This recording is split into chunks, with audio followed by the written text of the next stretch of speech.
to continue on with the last tutorial that I made regarding easy to create content that you can post on your social media or to create for clients, I have another fun one to add on to that today. So this one was inspired by the homie Nelson, who has created some really fun content on his Instagram, YouTube, and TikTok. I'll definitely go over his other work in future episodes, but today I'm going to focus on this video here where he has multiple Kobe shoes and he switches them up seamlessly. And then the whole thing is a continuous loop on Instagram.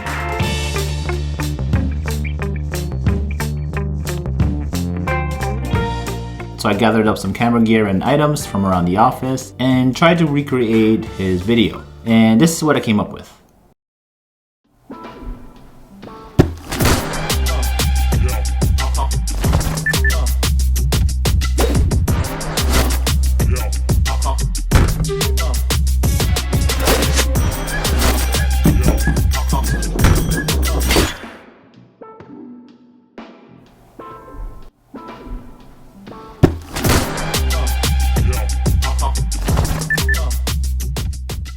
And if you enjoyed that, definitely keep watching as I'll show you guys how to shoot and edit that piece that you just saw. And also make sure to like, subscribe, and hit the bell notification button so that whenever I post a new video like this one, you guys will be notified.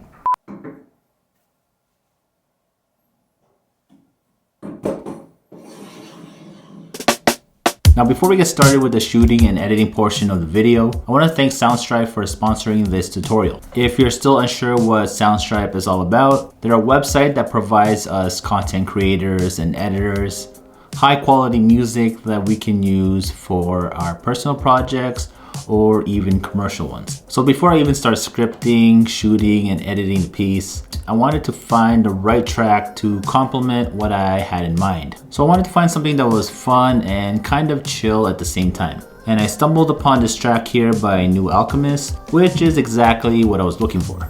And this is what I like about Soundstripe. Everything is neatly organized and easy for you to find. It just makes the whole music finding process so much easier. And if you're ready to jump on and join Soundstripe, make sure to click on the link in the description down below and use my promo code BrianFrancisco20 to receive 20% off any plan that you choose. And now let's get started with the tutorial. So now that I have my music picked out, the next important thing to do is to create your shot list. So this entire thing took me about 10 minutes to shoot. I messed up a couple times, but I got everything on my third try. It was very quick and simple, but only because I had everything planned out beforehand. Here's a quick look at my basic shot list for the video.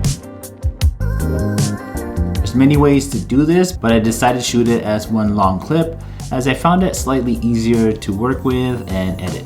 So the first thing that I did was place the camera on the table. I then grabbed it, shook the camera, and replaced it with a GoPro without moving my arm and hand.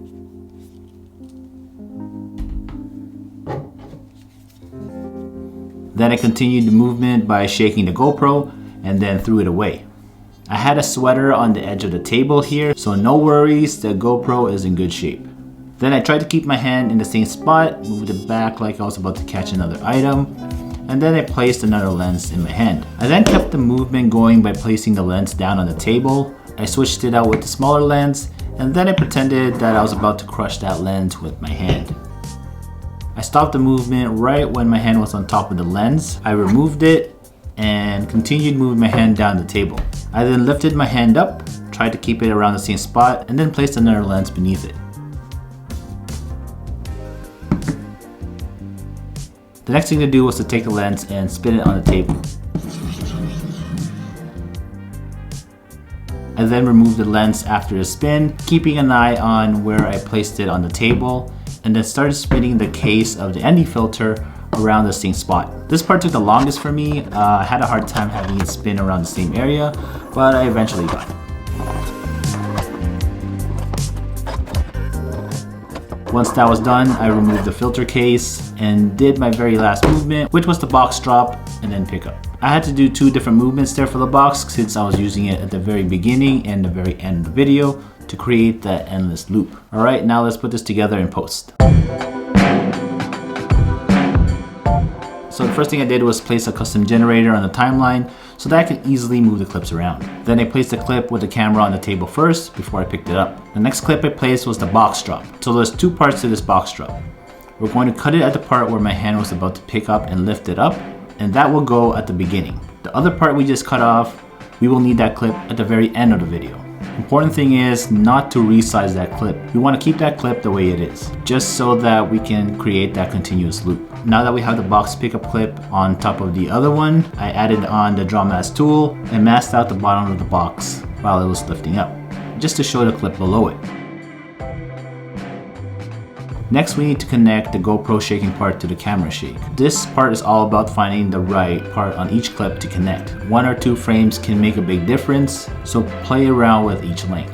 What I did here was speed up a bit of the camera shake and the GoPro shake just to hide some imperfections. The whole shake between the two took about less than a second, but you can definitely play around with the length. It's totally up to you how long you want it to be.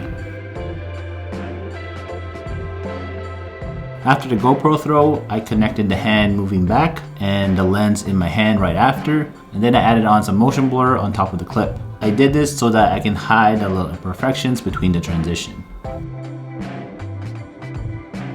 I also added motion blurs throughout the edit where I thought it was needed. I'll leave a link in the description down below if you don't have one yet and want to download one for free. The next part is the lens drop. I went frame by frame and ended the drop right before I hit the table. Then I added on the next clip with the smaller lens in my hand. The next is the lens smash. I cut the clip right before my hand touches the lens. Then I lined up the clip with my hand right on the table next to it. After that, I added the clip where I was about to grab the big lens right below the last one. Now I added the draw mask tool to the top clip and masked out the part where your hand starts to come up.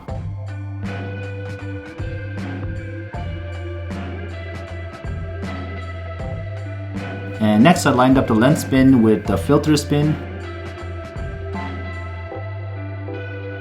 And then I placed that box drop clip that we had earlier towards the end of that clip, added on the draw mask tool, and masked out the bottom part.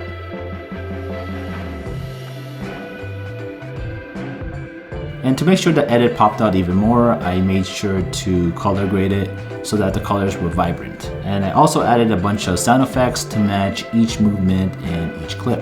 And of course, all those were found on Soundstripe. Now you can export this and post it on Instagram and you'll have one continuous loop. Thanks again for watching, guys, and if you enjoyed this tutorial, like and subscribe. Definitely let me know what you guys want to see more of on the channel, and also don't forget to check out Soundstripe and show them some love by checking out their amazing website.